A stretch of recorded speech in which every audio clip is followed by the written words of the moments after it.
In wills and probate work, accuracy matters, and time is of the essence. Designed for UK private client law firms, Leap's all-in-one legal software automates wills, probate and estate administration, supporting compliance and growth without increasing overheads. Learn more at leap.co.uk. You're listening to the Today's Wills and Probate podcast, one of the leading sources of information for the wills and probate sector. Don't forget to subscribe and sign up to our free newsletter at todayswillsandprobate.co.uk and follow us on LinkedIn and Twitter. Hello, welcome along to the latest Today's Wills and Probate podcast. Today we are talking with Andrew Houston, Managing Director of CTT Group. No doubt, Andrew, we'll go into a little bit of your background and your working history, but the topic of conversation today is the future. We're looking at what the next year, 5 years, perhaps even 10 years might look like for estate planning and will writing. CTT, of course, are a business really at the very heart of that. You're a very technology-driven organisation. So really interested to hear about the direction of travel for your business as well over the course of the next few years. Thanks so much for joining the podcast. Oh, great to be here, David. Thank you for inviting me. We're chatting just before Christmas, and we were saying before we started recording, it is almost a year to the day that CTT lost one of its founding directors, Clive Ponder. Sadly passed away, had a very short battle with cancer. He still looms very large in the business, there's no doubt about it, and indeed in the industry. Clive was really a larger than life character and a massive supporter of today's wills and probate as well. So I guess sort of stepping into his shoes in the sense that you're now very much leading the CTT business, they were some fairly sizable shoes to fill. They certainly were. Look, I mean, it's tragic, obviously, Clive's passing just over a year ago. But I'd like to think that his spirit lives on, certainly within Gable's house. For those of you who have visited us, you'll see a great big picture on the wall which talks about the history of the company, and Clive's depicted in that. For many people that worked with him for a long period of time or have known him, he was a unique character. So you can't replace the Clive. His beliefs and his certain innovation continue in the way that we're going about business. But yeah, it's been a time to reflect, and it's been 12 months. He will be a person that we remembered for a very, very, very long time. Oh, no two ways about it. And to your point, an innovator, but famously never wrote a word of code, which is fascinating from a technology business's point of view. Let's get on to that. But in the first instance, tell us about yourself, because you've got a really interesting background as well, Andrew. Well, I'm glad you think it's interesting. Yeah, I suppose I spent 38 years in private client work. So 32 of those in the wealth management space, and most of that also with Barclays Wealth. And then obviously now 6 years in the legal services arena. So private client is the common theme. And I suppose attached to that, I also played amateur and professional rugby. And I think it's actually a lot of your experiences in all walks of life that help shape you as a leader and how you go about thinking about the strategy for a business, and also how importantly you manage a business. If this were a sports podcast, we'd be well into the dynamics of sports and will writing, but let's focus on the business and the technology piece. We've had a momentous year in wills and probate in 2025. If you think about the Law Commission's work on modernising will writing and the very sort of start, I suppose, of what conceptually some of that technology might look like. Let's start with some stargazing. What do you think 2026 will bring in terms of wills, trusts, tax, estate planning, that kind of thing? I mean, there was a lot of talk in the run-up to the budget, of course, about that. Have you seen that sort of manifest in the weeks and months after? If we start at a macro level, I mean, there is huge demand for advice in this particular sector. And if we look at what's happening in the economy, industries are struggling to find growth. There is enormous growth driven by a number of factors that most people are aware of, an aging population, a huge wealth transfer that's going to be taking place over the next number of years, passing wealth down to other generations. You've got the complexities associated with understanding a legislative framework, taxation. There's also sort of assets that may be, from a financial services perspective. And then you've got another dimension, which, I've got a blended family. So all of those things, along with obviously the recent budget, which didn't bring any further increase in allowances for people, means that more and more people are going to be needing these services. So I think you start at an industry level. That's a pretty fantastic place because there's a lot of opportunity for everybody. That, I suppose, at the very, very high level, I see there's a shift probably away from transactional business. So it's no longer, I see, when you see meeting a client, they want help in building a plan. So it's not necessarily just a will. It's actually thinking about planning for that future. So that might be an aspect of death planning, it might be lifetime planning, but those plans need to be reviewed on a regular basis. If I think back to my days as an advisor in the wealth management space, clients' circumstances changed probably every 3 years, through sometimes, an inheritance, through death, through marriage, through birth of a child. And so constantly reviewing in terms of one's plan to make sure it's fit for purpose based upon our lives are constantly changing is really important. So I think one of the things we'll see a gradual shift away from is, a solution for one thing to an actually ongoing service. That's certainly something that I would ascribe to, a view that I would ascribe to. I think, when you talk about will writing as an example, you're talking about, okay, what happens to your assets when you die, whereas more and more people should be thinking about, well, what are we doing with them while we're alive? And I guess it really is kind of the role of organizations like yourselves to prompt that conversation more, because you'll get plenty of inquiries about, well, I think I need a will, but actually you should then be saying to them, well, that's fine, but let's also deal with what's happening in your life right now. Yeah, and I think there's another sort of slight dimension to it, which is most private clients, if they're trying to solve for something, they'll need probably 2 or 3 angles to the problem they're trying to solve. Again, quite often you need somebody who understands maybe the legal framework at a particular time and actually what one can do sensibly in terms of planning. You have to understand the taxation environment, because tax is potentially, a big drag on sort of returns. So doing things sensibly with that.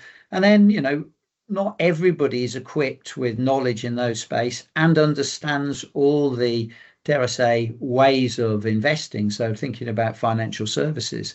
So, part of where I see there's massive opportunities for those firms that are either have the expertise internally in terms of to be able to cater for those 3 areas, or they partner with other businesses to make sure that ultimately, clients are getting best advice that is covering all the things that perhaps they've thought about, but also, for the advisors to be able to make sure that they've prompted them around some of the things they've not actually thought of. It's interesting. I was chatting to somebody recently, very similar sort of conversation, and they were saying some of the best meetings they have with clients at the moment are where the legal representative is there with the pensions advisor and perhaps even with an IFA, and they're having a conversation around, this is what we need to be thinking about. Have you thought about that? Have you thought about the other thing?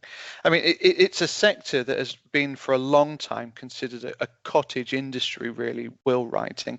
And I suppose as a result of the fact that there's still this very large unregulated element to the community. I mean, you make the point there about having the expertise to enable these conversations. That's going to be a really, really important part of the future, isn't it? And we know that regulated and unregulated are unhelpful words. But whether it's professionalization, whether it's standardization, whether it's skills, we've got to see an uplift in skills in this sector. The whole goal that we have at CTT Group is always about trying to raise the bar in terms of standards. That's both in terms of obviously the knowledge we deliver through training to people. That's critical, through to the tools, and then how we help them or their businesses grow. But it all starts with knowledge and understanding, and I think that is the key element. And I think I've always believed, back to the days when I was an advisor, that it was always about education. When you're sitting down with a client, they may know some aspects of what you're talking about, but they've come to you for advice, and your job is to educate them, and through that education you're delivering value. And then the more that they understand, the more that they will be aligned with the recommendations or the suggestions and proposals you're putting in front of them. So what are organisations like CTT doing to harness the opportunity that's out there at the moment? Well, there's a number of things. I suppose one, we have all those disciplines under one roof, and they say we don't market those to everybody, because we know we've got professional firms who come to us who have expertise in some of those areas, but not all of those areas. So part of it is making sure that where needed, advisors, companies can call upon our technical expertise, and we can help them deliver great outcomes for clients. I think if we just come back to that sort of the standards and advice, we've actually developed a simulator connected with our conversation around sort of technology, so that when consultants, advisors, when they've been on our training, they can test themselves in a safe environment. And this is an AI generated client, but instantaneously they can ask this client questions.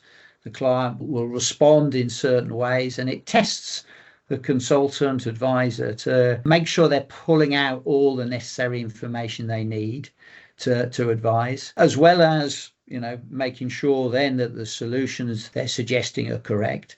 And I think the other element of it, really, really important aspect, not necessarily on the technical side, is it can also give you feedback instantaneously on your softer skills. How did you introduce yourself to the client? How were you talking to them? The level that you were pitching the conversation around, using, as we do as an industry, sometimes technical jargon that might not be understood. And what better way than doing that in a safe environment, where immediately you can see whether you're getting things right, and you can grow your confidence.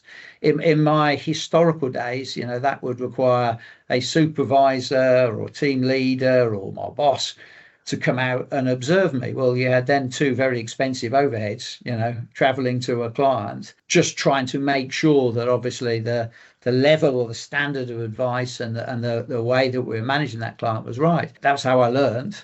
But actually it wasn't the most effective way. And was I getting instantaneous feedback that was consistent? That would vary from person to person and how good those individuals were that came out with me. So raising the bar in terms of standards in the industry is a core part of what we're about. And it's one of the core pillars, knowledge. It is a key factor. But then it's the tools that, what are the tools that we can add alongside that to support people and help them, develop their journey as a consultant or as a business. I was going to say, one of the things that technology does enable or bring is that ability to scale. And I think, again, it's a sector and it's an industry, and I described it as a cottage industry, and there are lots of historical reasons for that. But it's a sector that struggles to scale simply because the majority of its interactions have to be with people on a face-to-face basis, whether it's in person or now on video, for example. I mean, look, I think the in-person piece is still really important.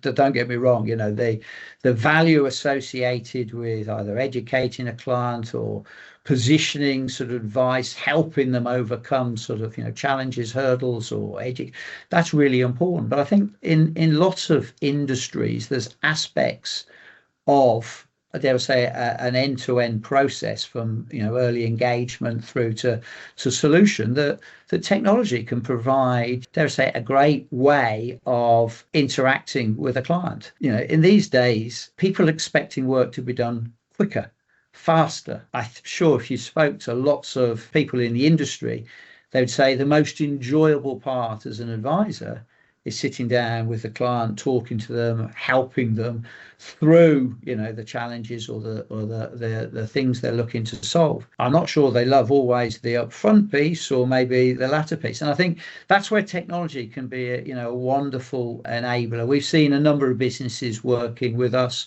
who are changing the way that they're working. They have an open mind to it, thinking about, well, what's the information that I need to gather to be able to provide the best advice to a client?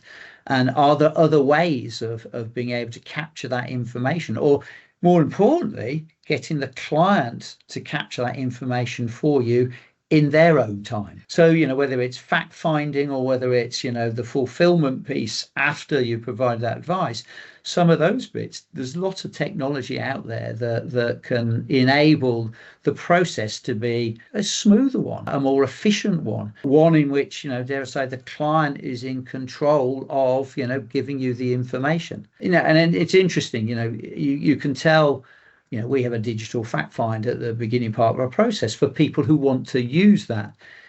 You soon know from a client if they're in a hurry to get something done, from the speed at which that fact find gets completed from maybe your initial engagement. And again, having spent lots of time sort of maybe engaging with clients in previous roles, I've sat in a house, whilst drinking tea, and the family have run around the house looking for information that we need, which is important information.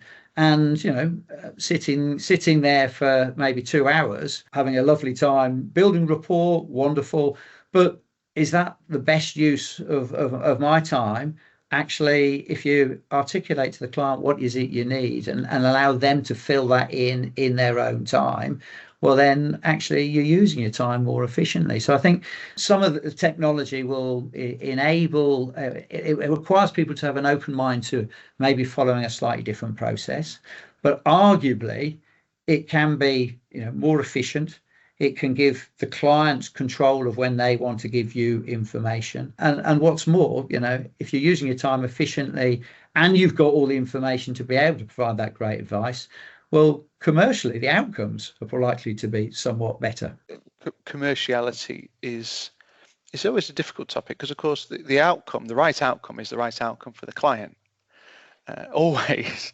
But at the end of the day, we're businesses, and we have to operate as such. And in fact, if you're regulated, the Solicitors Regulation Authority mandate that you have to be a solvent business. That's part of your regulatory responsibilities. And of course, outside of that, that's what most businesses want anyway.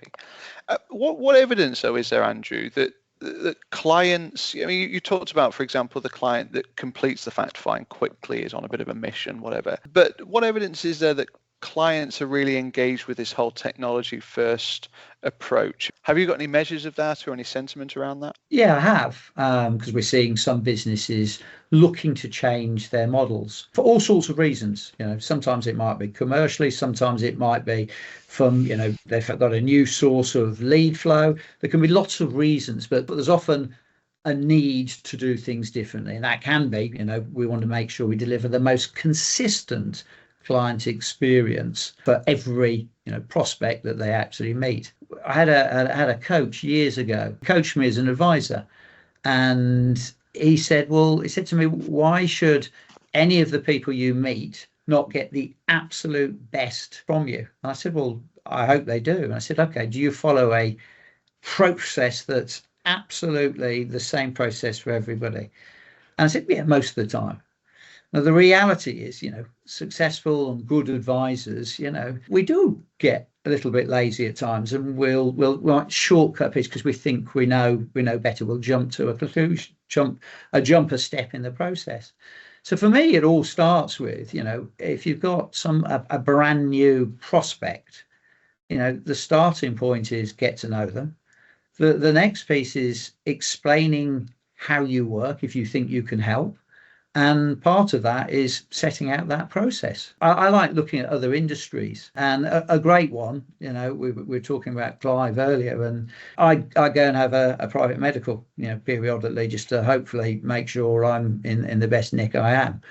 And in doing that, they set out a process.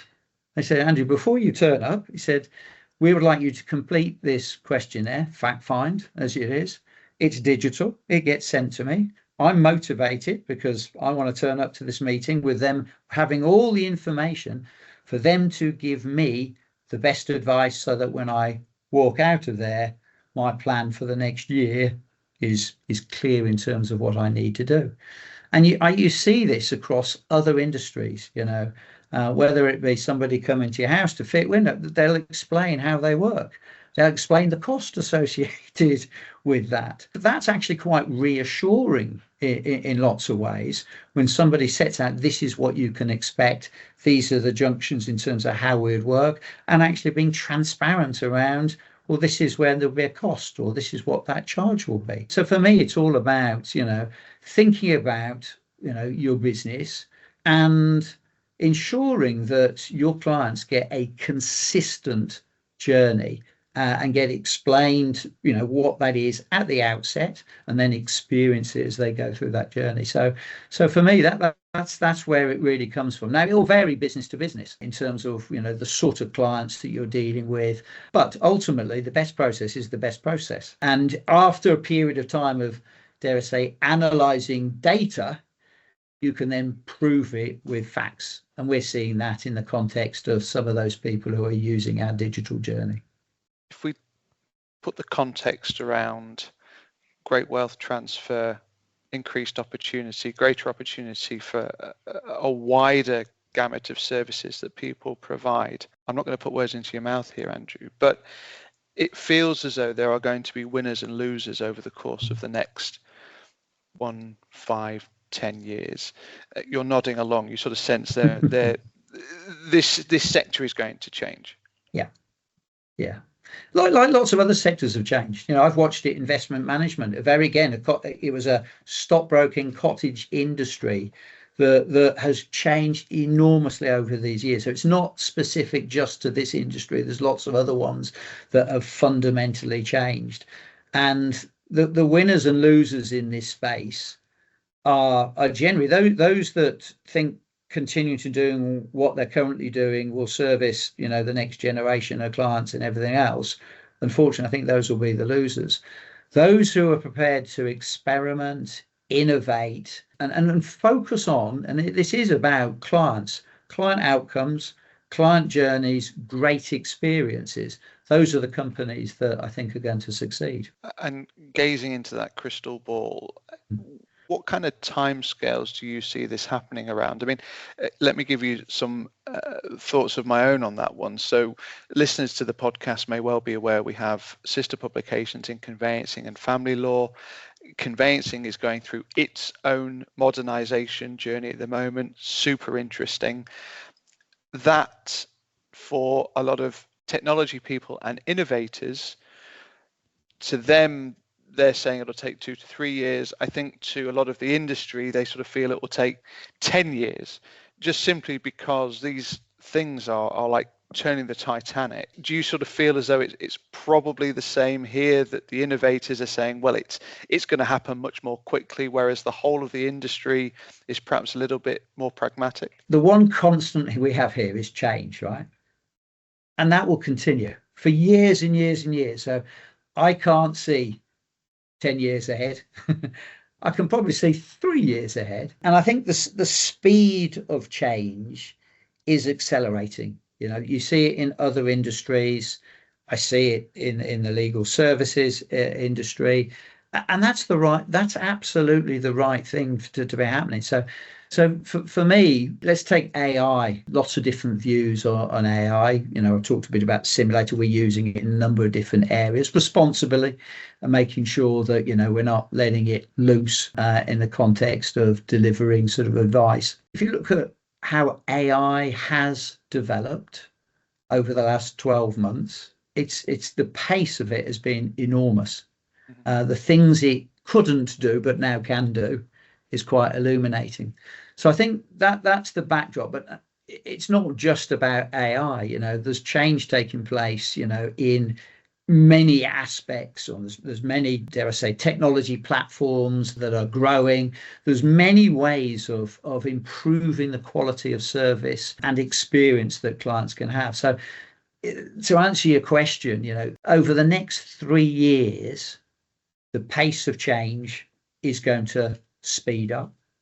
And part of the challenge for all companies, and nobody's got a perfect crystal ball to say, well, this is exactly what it's going to be, is to constantly keep innovating in a safe environment. Some things will be successful, some won't. So I was at an AI symposium only the other day, and one of the things that they were talking about were the number of projects that fail. And often those projects that fail are often that somebody's just throwing technology or AI at an industry and say, well, we could do this. The way that I think it will be successful, or technology will be successful, is look at the real problems or challenges or friction areas in your business, and then start with, well, could technology or AI help us in that space? So almost an AI approach first. Can it?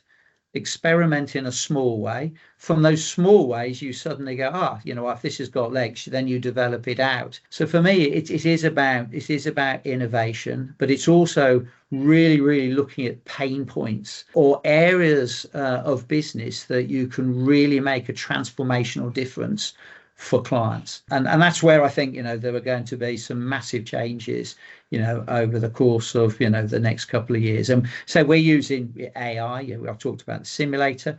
We're using it to check our code in the legacy software.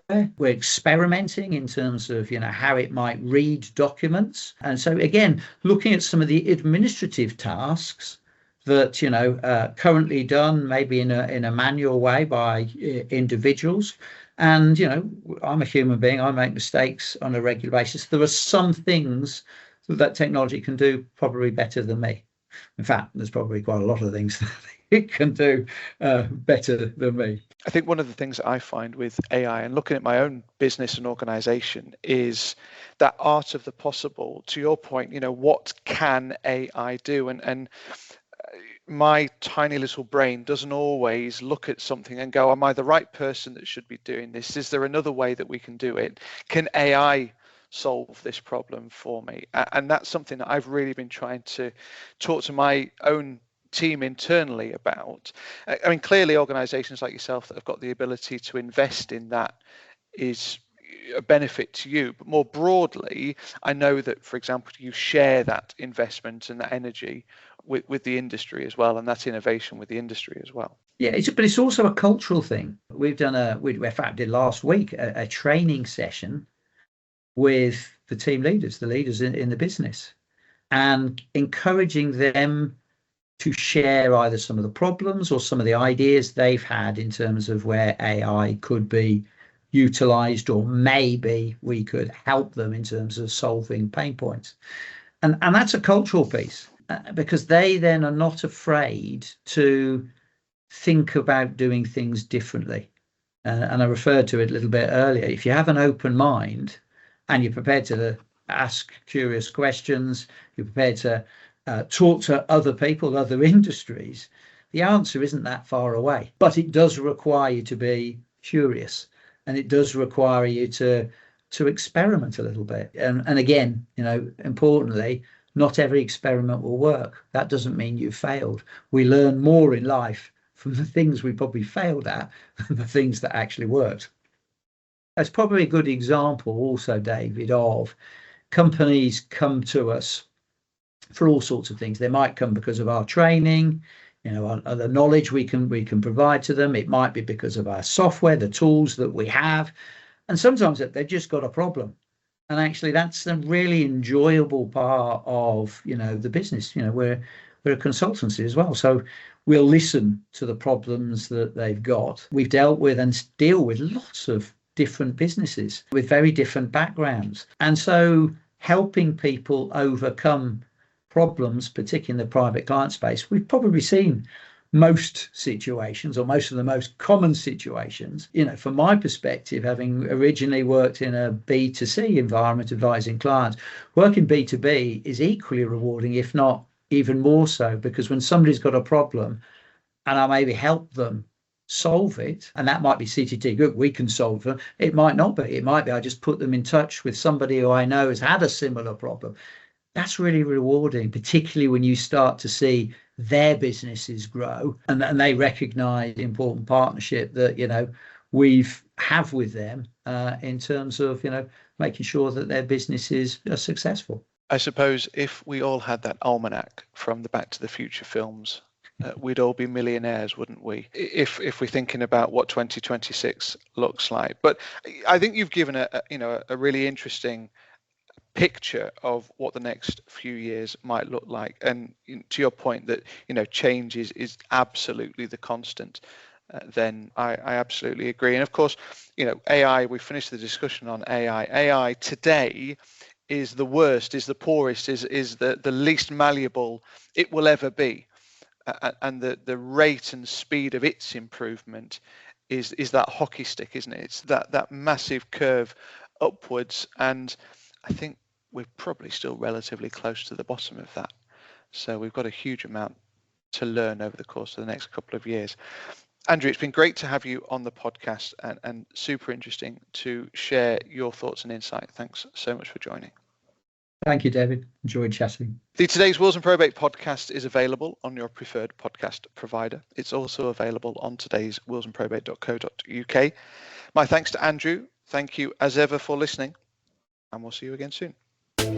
You're listening to the Today's Wills and Probate podcast, one of the leading sources of information for the wills and probate sector. Don't forget to subscribe and sign up to our free newsletter at todayswillsandprobate.co.uk and follow us on LinkedIn and Twitter.